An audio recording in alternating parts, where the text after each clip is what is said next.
The diner bustled with its usual late-afternoon crowd. Plates clattered, coffee poured, and chatter filled the air, mixing with the low hum of the jukebox playing an old blues song.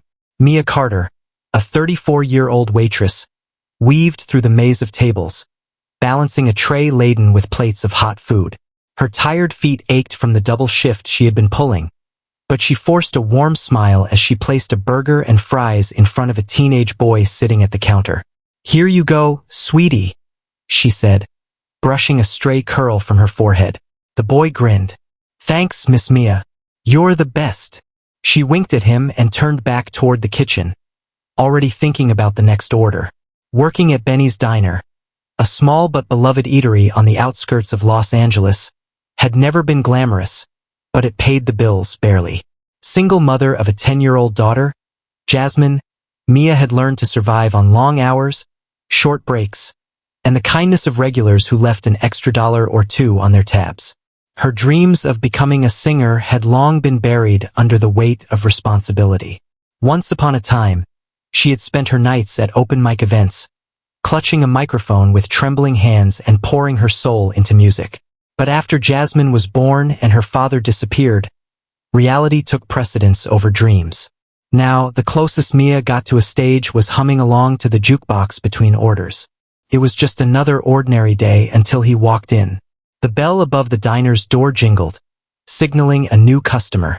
Mia barely glanced up at first, too focused on refilling the coffee cups of a group of truck drivers in booth number 5.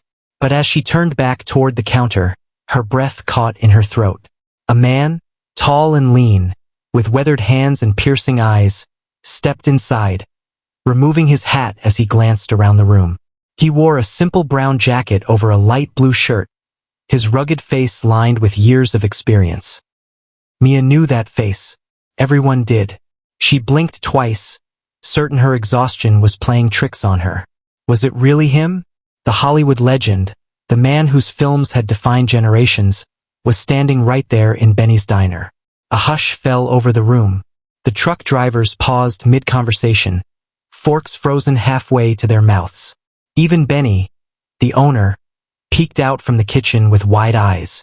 Mia swallowed hard and grabbed a menu, stepping forward with as much composure as she could muster. "Welcome to Benny's Diner," she said, her voice steady despite the sudden dryness in her throat. "Would you like a booth or a seat at the counter?" Clint Eastwood's signature squint softened into a small, knowing smile. "Counter's fine, ma'am," he said in a deep, gravelly voice. Mia nodded and gestured toward an open stool. As he settled in, she handed him the menu. Her hands trembled slightly, but she quickly tucked them into her apron. "Can I get you something to drink?" she asked. "Coffee. Black," he replied, scanning the menu with a casual ease that seemed surreal. Mia poured the coffee, her mind racing. Why was he here? How had he ended up in this tiny roadside diner instead of some luxury restaurant in Beverly Hills? Whatever the reason, she had never served a celebrity before, let alone a legend. Taking a deep breath, she asked, "Do you need a minute to decide, or do you already know what you want?" He folded the menu and slid it toward her. "I'll take a cheeseburger and fries. No onions." "Coming right up, Mr. Eastwood," she said, stepping away quickly. Behind the counter, Benny caught her eye and gave a dramatic thumbs up. She stifled a nervous laugh. This was going to be a shift to remember. As Mia relayed Clint Eastwood's order to the kitchen, she stole another glance at him. He sat with his hands wrapped around the coffee cup, gazing out the window at the sun dipping low over the California horizon. There was something quiet and contemplative about him. Not the intimidating, steely-eyed cowboy she had seen in his films, but a man who seemed at peace with the world.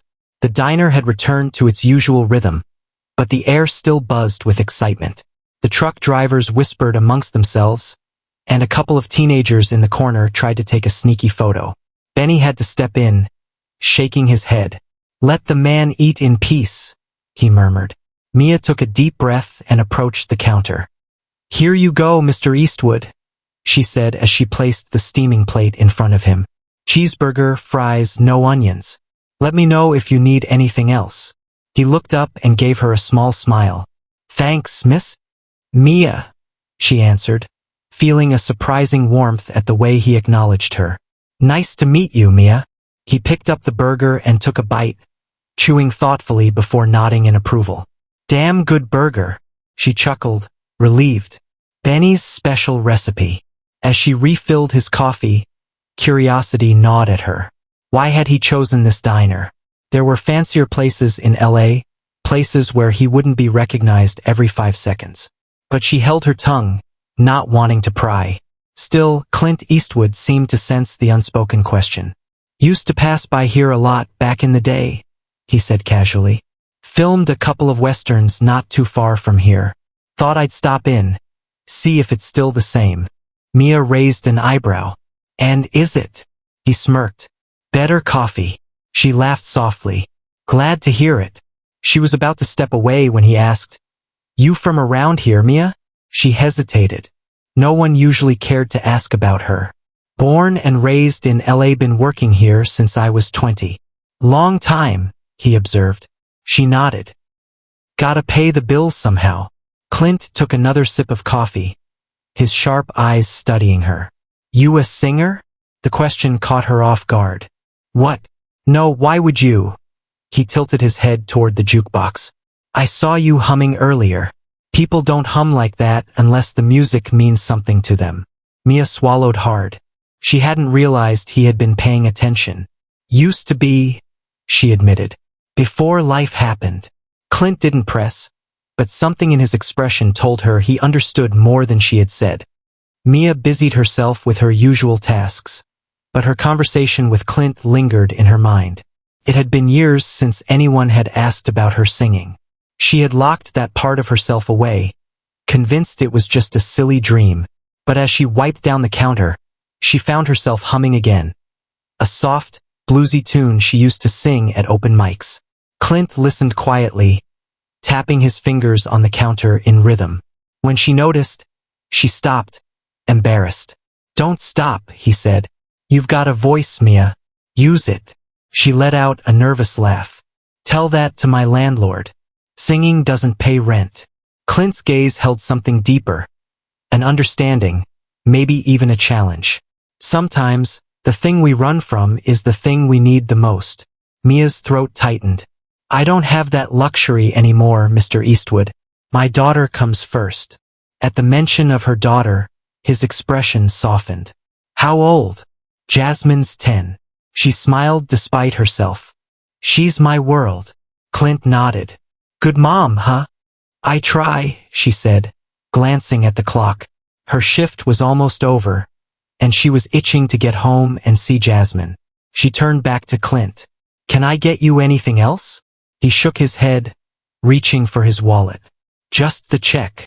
Mia grabbed the bill and slid it across the counter. "It was an honor serving you, Mr. Eastwood." He pulled out a few bills, but as he placed them on the counter, he also slipped a folded note beneath the money. Mia's brow furrowed. "What's this?" Clint pushed it toward her. "Just read it." Confused, she picked up the note. As her eyes scanned the words, her breath hitched, and tears welled up in her eyes. She looked up at Clint, unable to speak. "Some dreams," he said softly, "are worth chasing." Mia's hands trembled as she unfolded the note. Her eyes skimmed over the neatly written words, and by the time she reached the last line, her vision blurred with tears. "For Jasmine's future and for yours. Don't give up on your voice." Clint, beneath the note, neatly stacked, were 5 crisp $100 bills. Her breath hitched. $500. That was more than she made in an entire week of exhausting double shifts. More than enough to cover rent, buy groceries, and still have something left for Jasmine. She swallowed hard, looking up at Clint Eastwood with wide, disbelieving eyes. I can't take this," she stammered, pushing the money back toward him. "This is too much." Clint simply shook his head. "No, it's not." Mia's throat tightened. She had spent so long struggling, so long barely getting by, that the idea of someone offering her a lifeline felt unreal. "But why?" she whispered. "Why me?" The old actor studied her for a long moment, then said in that gravelly, iconic voice, "Because I see something in you, Mia. Something you've forgotten about yourself." She wiped at the tears streaking down her cheeks, overwhelmed. "I don't know what to say." Clint took one last sip of his coffee, set the cup down, and stood. "You don't have to say anything. Just promise me one thing." Mia nodded quickly. "Anything." He smiled. "Sing again. Even if it's just for yourself. Even if it's just for Jasmine. Don't let life take that away from you." She clutched the note to her chest, her heart pounding. As Clint Eastwood turned toward the door, a strange sense of hope washed over her. A hope she hadn't felt in years. And for the first time in a long time, Mia believed that maybe, just maybe, she wasn't meant to spend her whole life serving coffee and burgers in a roadside diner. Maybe her story wasn't over yet. That night, after tucking Jasmine into bed, Mia sat at the tiny, beat-up keyboard that had been collecting dust in the corner of their small apartment. She ran her fingers over the keys, exhaling shakily. It had been so long since she had played, so long since she had let herself believe she could still make music. Clint's words echoed in her mind.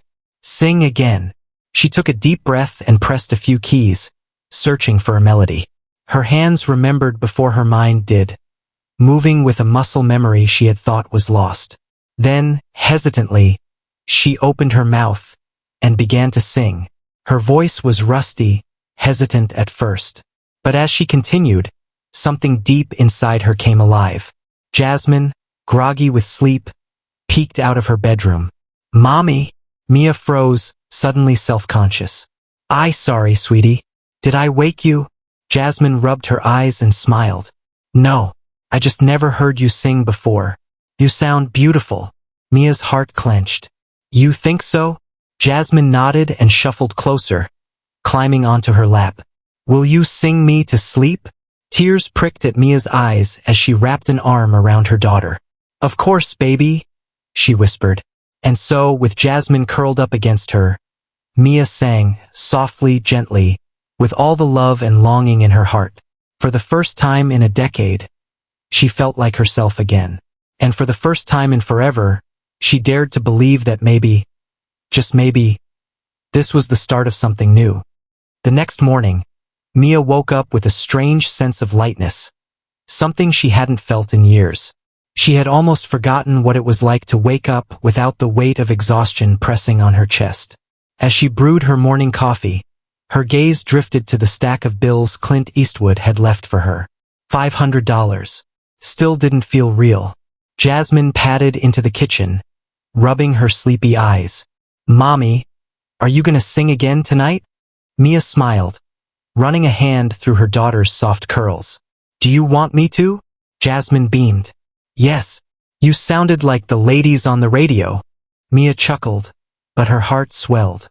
Her own daughter believed in her, and somehow that meant more than anything else.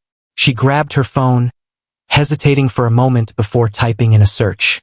Local open mic nights, Los Angeles. The list that popped up made her pulse race. There were dozens of places. Some small coffee shops, some bigger bars, and even a few venues she had performed at years ago before life had swept her dreams away. She stared at the screen, debating. Was she really going to do this? Clint Eastwood's words echoed in her mind. Some dreams are worth chasing. Mia took a deep breath and clicked on one of the listings. It was time to find out if she still had what it took.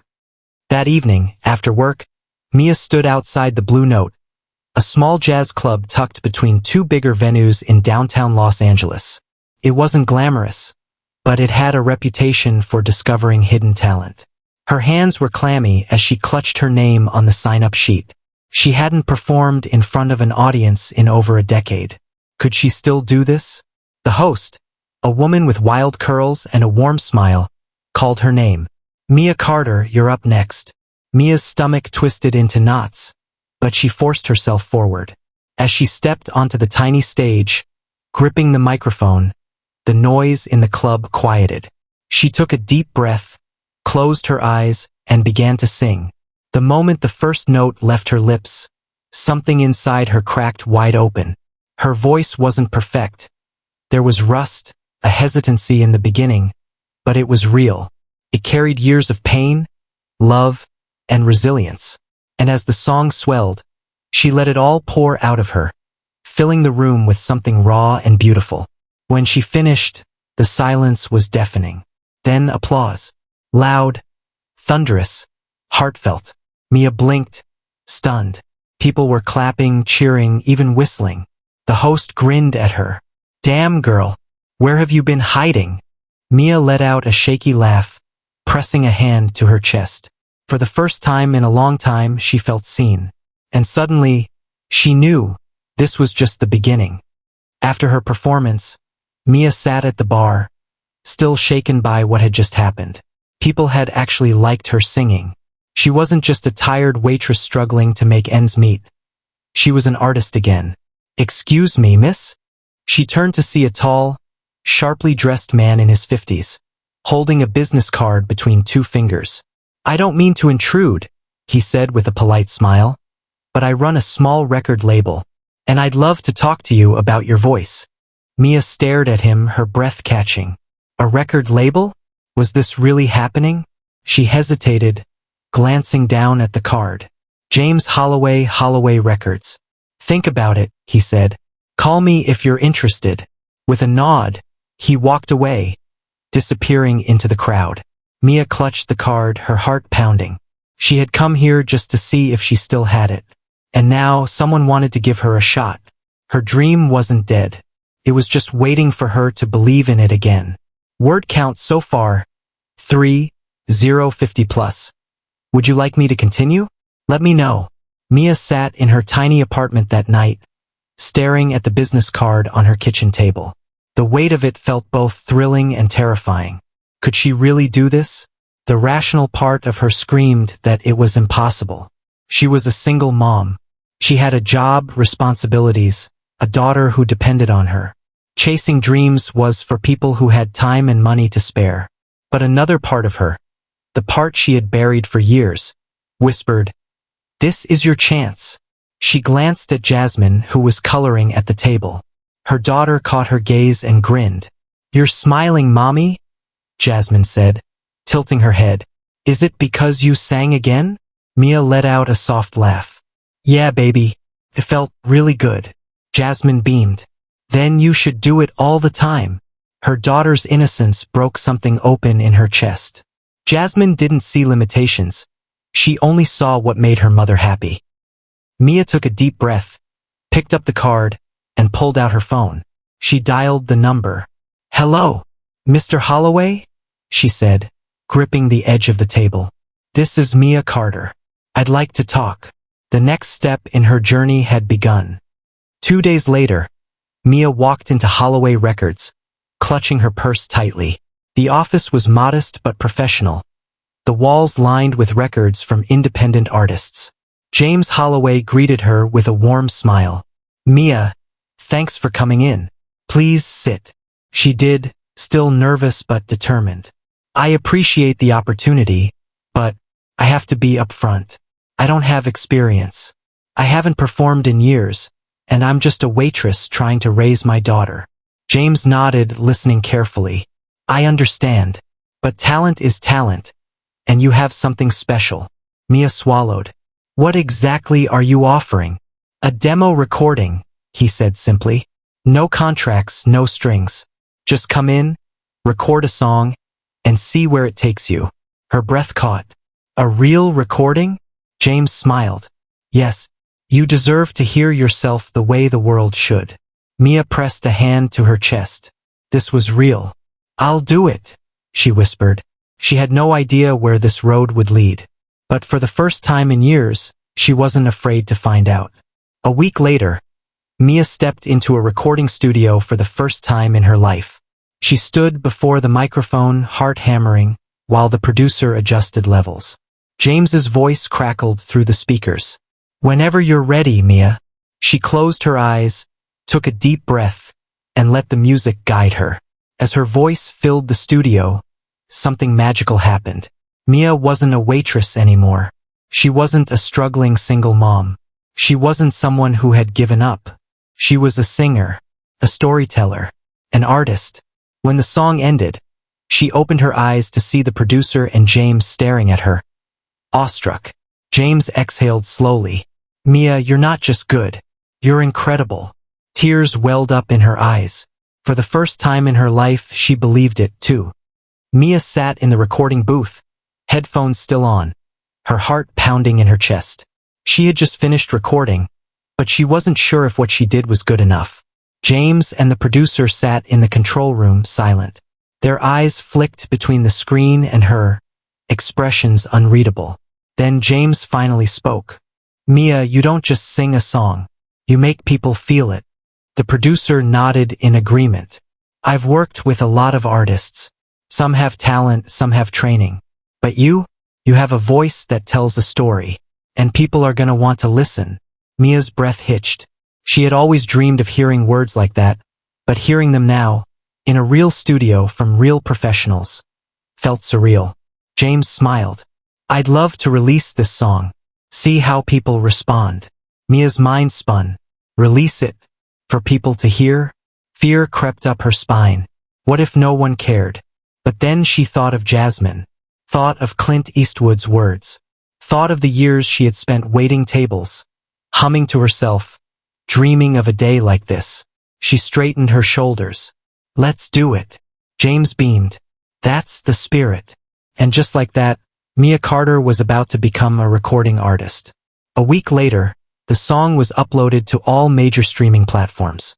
Mia had no expectations. She didn't even tell many people, just a few regulars at the diner and, of course, Jasmine, who proudly told her teacher, her friends, and probably a few strangers. Then something happened. One morning, as Mia tied her apron at the diner, her phone buzzed with notifications. Confused, she opened it. Her song had thousands of streams. Her hands shook as she clicked on the comments. Who is this singer? Her voice is amazing. This song made me cry. So much emotion. Where has she been hiding? We need more music from Mia Carter. Tears filled her eyes. People were listening. People were feeling her music. Her knees almost buckled. This wasn't just a dream anymore. It was happening. The next day, Mia was still reeling from the response to her song when her phone rang with an unknown number. Hello? She answered, still distracted. Mia Carter. The deep, familiar voice on the other end made her freeze in place. Clint Eastwood. She nearly dropped the phone. Mr. Eastwood? He chuckled. Clint's fine. Just heard your song. Mia's heart stopped. Clint Eastwood had listened to her song? I don't know what to say, she whispered, her voice shaking. Well, Clint said, I knew you had it in you. I just had to make sure you knew it, too. Tears spilled down her cheeks. The man who had given her hope had now heard the proof that she had followed through. Thank you, she choked out, for everything. Clint's voice softened. This is just the beginning, Mia. And for the first time, she truly believed it. An invitation to the spotlight a few days later. James Holloway called Mia with unbelievable news. You're not gonna believe this, he said, excitement buzzing in his voice. Your song's getting attention. A big music festival wants you to perform. Mia dropped the coffee cup she had been holding. A festival? Yes, live in front of thousands of people. This could be the moment that changes your life. She couldn't breathe. A month ago, she was just a waitress in a small diner. Now, she was being asked to perform in front of a massive crowd? I don't know if I can do this, she whispered. James's voice was calm but firm. Yes, you can. You already have. Mia thought of Jasmine's smile, of the customers at the diner cheering her on, of Clint Eastwood's faith in her. Maybe it was time to stop doubting herself. She exhaled. I'll do it. James laughed. That's my girl. This was it. Her chance to prove to the world and to herself that she was meant for this. The night that changed everything, the night of the festival, arrived faster than Mia expected. She stood backstage, her hands trembling. She peeked out. The crowd stretched out in front of her. Thousands of people waiting for music to fill the air. Her heart pounded. Could she do this? A text popped up on her phone. Clint Eastwood, you've already won. Just sing. Mia exhaled. He was right. This wasn't about winning. This was about showing up for herself. The stage manager gave her the signal. It was time. She stepped onto the stage, the spotlight hitting her face. The crowd cheered as she took the mic.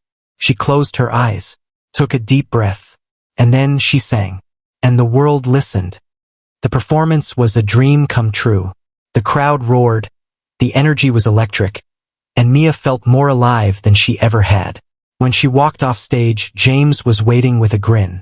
Mia, that was incredible. She barely had time to process it before her phone blew up. Her name was trending. People were sharing videos of her performance. Music blogs were calling her the voice to watch. She had made it.